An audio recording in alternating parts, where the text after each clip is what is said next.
Programang ito ay rated SPG. Striktong patnubay at gabay ng magulang ang kailangan. Maaaring may masiselang tema, lengguwahe, karahasan, sexual, horror o droga na hindi angkop sa mga bata.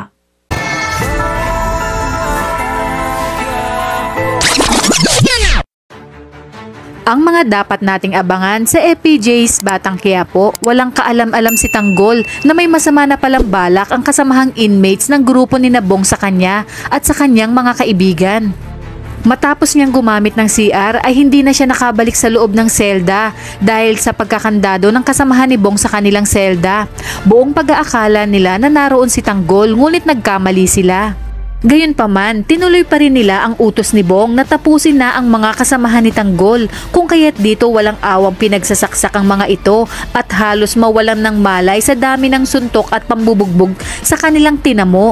Nakagawa naman ang paraan si Ben upang mabuksan ang lock ng selda kaya naman agad na tumulong si Tanggol dahil ibang usapan na umano pag kanyang mga kaibigan ang kinanti. Dito ay muling inilabas ni Tanggol ang kanyang husay sa pakikipagbakbakan at walang sinabi ang mga tropa ni Bong dahil wala siyang pinalalampas sa mga ito. Sa kabilang banda, sa pagbalik ni Ramon at Mokang galing bakasyon ay isang masamang balita ang bumungad sa kanya dahil nabulabog ang kanilang operasyon dahil kay Edwin. At sa pagkakataong ito ay hindi niya na mapapalampas ang ginawa ni Edwin dahil namumuro na ito kahit nakapatid ito ni Mokang. Habang si Marsing naman ay kakastiguhin na ni Olga matapos nga niyang makita ang mag-asawa na sumisilip sa transaksyon na nangyayari sa pagitan nila Angkong at Don Julio.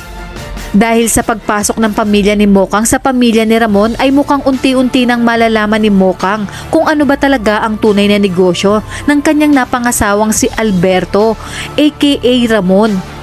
Sa inyong palagay, mapapatawad pa kaya ni Mokang si Ramon sa oras na malaman niyang ang mga iligal na gawain nito at ang tunay na pagkatao ni Ramon, ngunit mas kakayanin kaya ni Ramon na magpaubaya sa kanyang anak sa oras na matuklasan niyang ang kanyang pinakasalan ang siyang pinakamamahal ng kanyang nag-iisang anak na si Tanggol.